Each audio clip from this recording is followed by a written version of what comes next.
She will present to us her beloved perspectives, a case of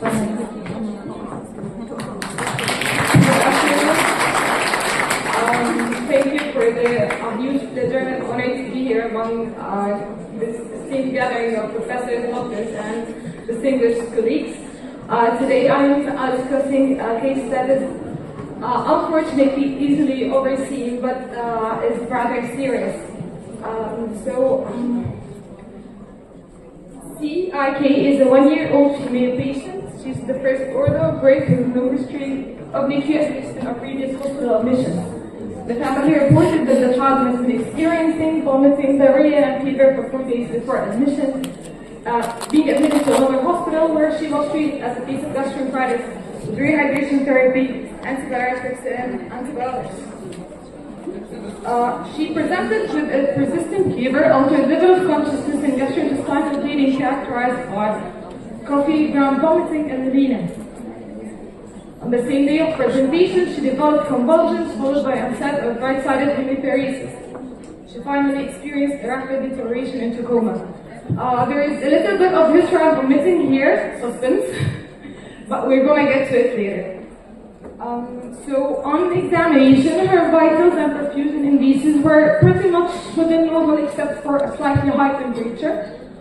Generally, she was disoriented, agitated, and continuously crying. Her systematic examination was normal except for GCS, Glasgow scale of 13, hypotonia, hyperreflexia on the right lower limb. We moved on to the labs bit.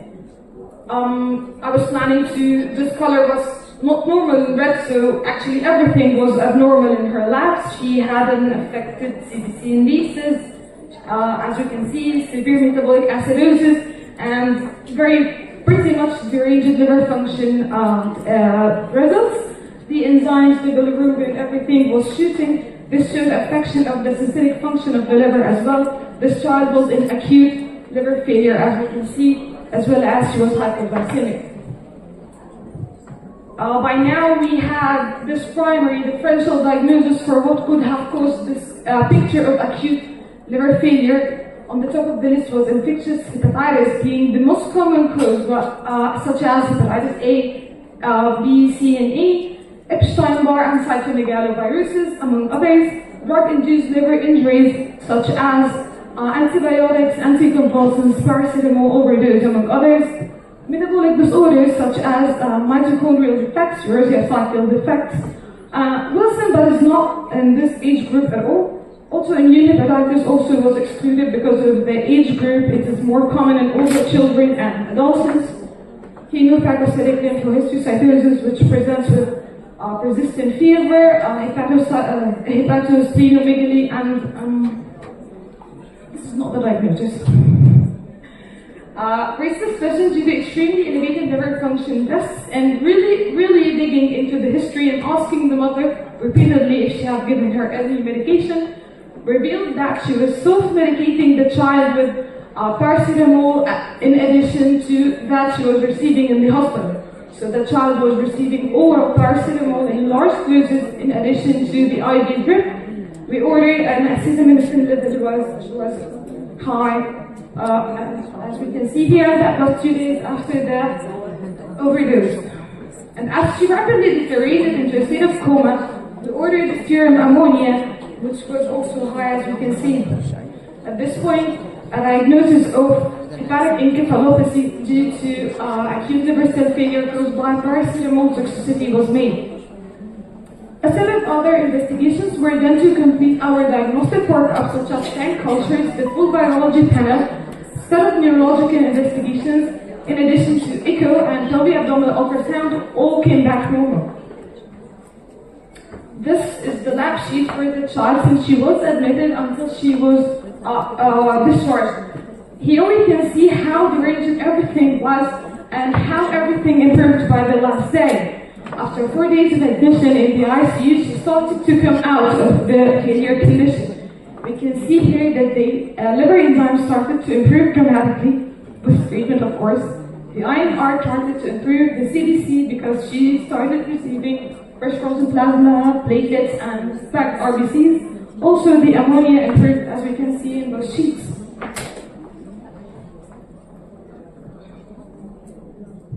paracetamol toxicity. It is the leading cause for liver failure worldwide. We all know that paracetamol is widely known as a safe drug, but abnormal or extra use of it and deliberate use of it could cause serious conditions.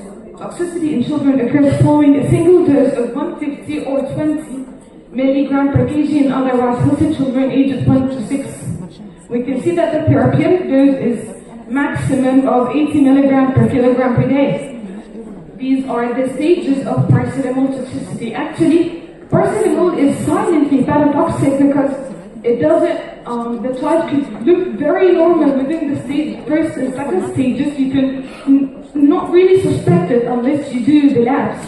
But stage 3 is rapidly lethal. Actually, the child could lose their life if you do not properly act. Our friend here presented what she was in stage 3. We can see from the labs that I showed that she was already showing high liver enzyme levels. She was in hyperbilirubinemia, hypoglycemia, and was showing severe metabolic acidosis. This is a short video that shows how paracetamol toxicity happened.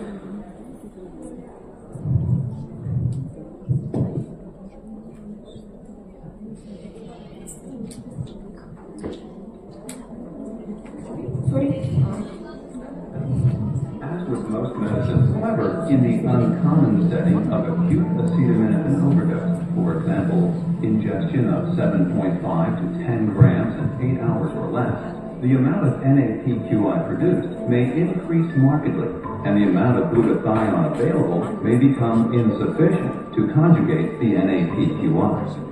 It is estimated that when the amount of glutathione is reduced to about 30% of normal, unconjugated NAPQI may bind to hepatic cell macromolecules, leading to hepatic injury. Acute acetaminophen overdose can I just want to say that the doses in this video are adult doses. Moving on to this diagram, it shows the gut-liver-brain axis. As our child finally went into hepatic encephalopathy, I want to take a minute to talk about it and how it happens. So, food is digested in the gut by the bacterial flora. It produces ammonia, which will then goes to the liver to be metabolized into urea and excreted finally. When the liver is not functioning properly, ammonia accumulates, leading it across the blood-brain barrier, reaching the brain, where it's changes into glutamine. Glutamine causes astrocyte edema and dysfunction, leading finally to cerebral edema. Further accumulation of glutamine, ammonia, and other toxins such as inflammatory cytokines leads to further derangement in the cognitive functions and further movement towards seizures and coma. So basically, we need to clear the ammonia so that the child can come out of this condition.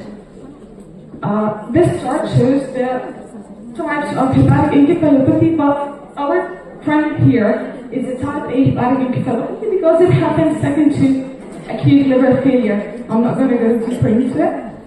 Moving on to the grading using the West Haven criteria. Since our friend is less than 1 year, so this is the grading we want to look at. Actually, when she deteriorated rapidly to a grade 4, so there was no actual time to monitor her going through these whole stages. I'm not going to read them, but they are available in multiple textbooks. So what did we do to manage this child? First, ABC, and everything in every treatment, you have to maintain the airway, breathing, and circulation. Actually, we electively intubate children with hepatic encephalopathy grade 3 and 4, and we keep the sedation for children who are severely delirious and agitated. I had a child once give me body shot for anyone who's interested in boxing, and I don't like it. Other measures are neuroprotective measures such as elevating the bed to 15 to 30 degrees, maintaining normal glycemia and blood pressure. Of course, an acidosis should be given immediately in any cases with no paracetamol toxicity. We here have the guidance for the indications of N-acetyl cysteine, which all were present in our patient, were serum acetaminophen. Sorry. مواعيد بتجنني.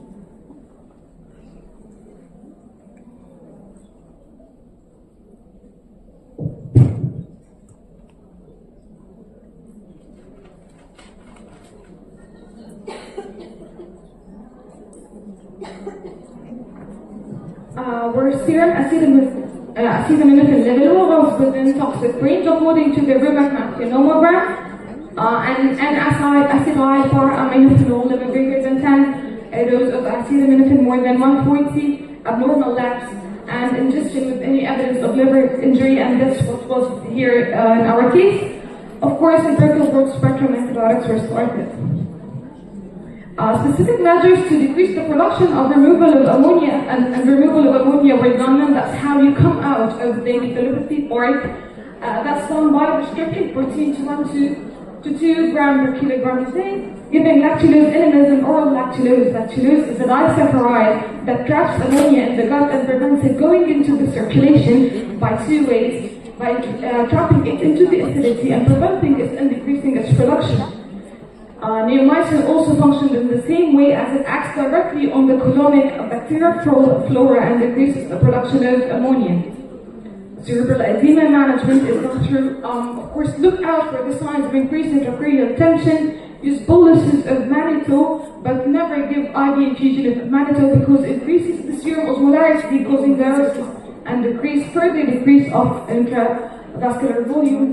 Ensure neurothermia and other cooling systems. Use supportive treatment as vitamins and IV fluids. Our study demonstrated significant clinical and biochemical improvements within the 4 days of presentation, gradually recovering from acute liver failure.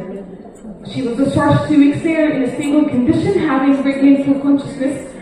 Notably, her condition has been progressing towards early hepatic necrosis and grade 4 hepatic encephalopathy. She was being prepared for post-track liver transplantation, with the father being the donors. Her remarkable response to medical management ultimately ever could be further transplantation. For the final takeaway messages, early recognition is critical. Prompt identification of paracetamol overdose and initiation of treatment significantly improves the outcome. Max saves lives. Once identified, we should start an anti-cysteine therapy because it dramatically changes the outcome. Monitor for hepatic encephalopathy, signs of altered mental status such as astraxis and increased ammonia levels in children with suspected or confirmed hepatotoxicity warrants an immediate evaluation of hepatic encephalopathy. Multi-system monitoring is essential. A child with hepatic encephalopathy should be monitored for their liver functions, renal functions, glucose and neurological status in a high dependency or an ICU unit. Prevention through education. Because we are in times of more liberal use of OTC drugs as well as Google and AI brilliant advice, it is very important that we educate parents and caregivers about how to use these medications properly. Thank you. Thank you so much. Thank you.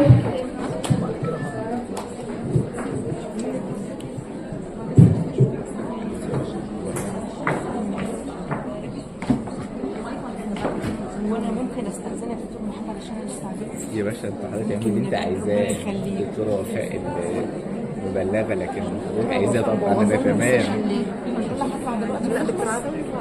عشان هي الليفر برضه وحضرتك على الليفر برضه. منورانا يا دكتوره. المايك مش شغال اصلا.